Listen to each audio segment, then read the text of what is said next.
This is KCCK's Culture Crawl. I'm Dennis Green. Tim Hankewich is back with us, music director of Orchestra Iowa. And you're hip deep in it. Seems like, as is often the case. That is always the case. Yeah. Wherever Tim is, he's hip deep in it. Believe me.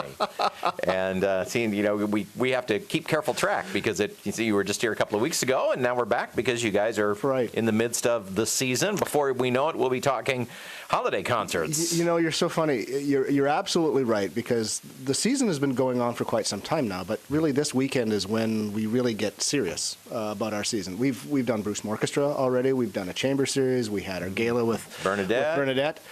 Okay. Which was fabulous, by fantastic. the way. Oh, my God. Yeah.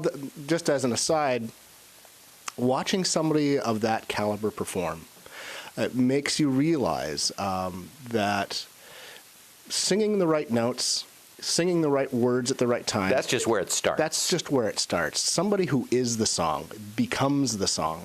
To really sell it, that's performance. And she was magnificent to watch. And, it was a real treat. And, of course, we'll continue to go down this rabbit hole for a little bit. But tell me a little bit about rehearsing with her, because that is a lot different than... Sure. Than most of your rehearsals. Well, so she knows her stuff. I mean, the beauty of performance, someone who really knows their craft, she's been singing these songs for decades, right?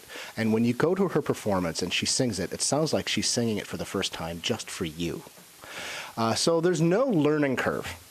Basically, she came in with her music. And of course, she brought her rhythm section. She brought her rhythm section, and the rest was just fleshed out by members of the orchestra. And the music arrived a few days early. We got the music to the musicians. They went in.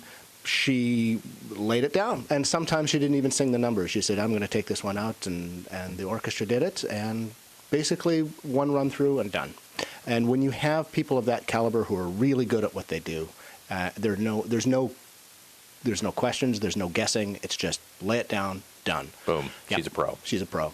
So, congratulations again on a successful night. But we're continuing to move forward, and the next concert is entitled National Romance. National Romance. Let me just tell you sort of what goes into my mind, my sick little mind, as I'm putting programs together. because romance and sick, those are, your ticket buying audience, those are the two things they're looking to have happen. So to be honest, when I'm putting programs together, I'm looking just aesthetically which pieces go well with each other, and then if a theme emerges, I capitalize on the theme, and so the music comes first. And it just so happens that each of these three pieces that we're performing are by composers who defined the national style of their music for their day.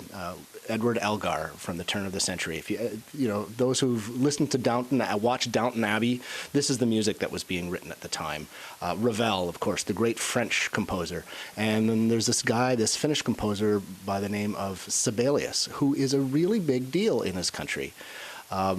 Often we just think of composers as musicians, just composers. More often the case, these figures had leading roles in the national profile of their country. And so if you just Wikipedia Sibelius, you will find very quickly that he was both Beethoven, Irving Berlin, and Thomas Jefferson all wrapped up into one. Very important figure. National figure outside of the arts. That's right. And somehow he was able to infuse this sort of nationalistic passion into his music. Now, there is a Cedar Rapids connection, because for those who've ever visited the Masonic Library, they have a Finnish treasure there, a piece called Finlandia, which is a patriotic melody, sort of like God Bless America is to the United States. So not the national anthem, but a well-known patriotic song. Exactly right. And we have a copy of that here in Cedar Rapids in Sibelius' own handwriting. Wow. That is a Finnish national treasure, and it's right here. So in my mind, there's always been a connection between Cedar Rapids and the music of Sibelius. But because I'm the music director, I just happen to like his music. I mean, it's just... and it's your 10th anniversary season, and you get to do whatever you want. It's my party, and I'm going to play what I want to. Right. And so it's great. I mean, the brass love this kind of stuff, because you'll see their lips just coming out of their bells. But there's just like this voluptuous, gorgeous melodic writing that is just sweeping. Talking with Tim Hankewich about National Romance, the concert this weekend with Orchestra Iowa, and we'll talk dates and how to get tickets in just a minute. So we talked about this. We've talked about some of this music before. Was it Elgar who has a link to, was it Dvorak? Well, he was often called the English Brahms.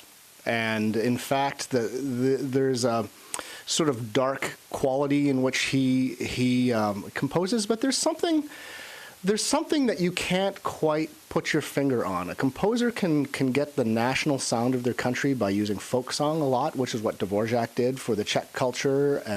But Elgar, he never really did. Okay, one of these guys we talked about having a little bit of a link to jazz. Ah, well, that would be Ravel. Ravel, okay. And as a matter of fact, there's a great story with Ravel. The great George Gershwin wrote to Ravel asking to study with him. Okay, so it was Gershwin, not Dvorak. Correct. Okay. And Gershwin knew that Ravel was one of the leading living composers of his day, great orchestrator. And so he wrote to Ravel asking to study with him, and Ravel really wasn't interested in teaching and tried to discourage Gershwin, but he asked a really impudent question of Gershwin. He said, well, you compose all these Broadway shows in New York. How much do you make a year? And Gershwin told him, and at that time it was astronomically high. And then Ravel actually said, well, then maybe I should be studying with you because you're making all this coin. And so they did actually study together, and which so often happens, the teacher learns as much from the student as the other way around. And when you listen to the Ravel Piano Concerto, there are elements that you'd swear are from Gershwin, because both started sharing the same sort of harmonic, jazzy language. And you have to understand that in the 1920s, there were three centers of jazz, I would say. There was New York, there was Paris, and then there was the Mississippi Valley, everywhere from New Orleans all the way up even to Davenport. Oh, sure, all the way up. Yeah. And so that was the center of where all musical activity was happening. So it was no secret why all this jazzy stuff started showing up in Paris, because it was a very cosmopolitan city. And so when you listen to this, you'll hear elements of George Gershwin, you'll hear elements of 20s sort of flapper jazz, you'll hear elements of vaudeville and cabaret, and it's all infused into this this style of pianistic writing of Ravel. And by the way, this is my wife's favorite piece, bar none. And she's been on my back for 10 years for me to finally program this piece. So for those who only exposure to Ravel, and of course this dates both of us, it was the very important plot device in the movie 10. Yes. With Dudley Moore and Bo Derek. Of course. Yeah, absolutely. Many years ago. Yeah. So, but if that's your only experience to Ravel, you're missing a lot. That's right. And if you don't know Dennis, he still has Bo Derek's poster on his wall. In my office. And in fact, sometimes Debbie wears dreads. Excellent. Good for her. Yeah.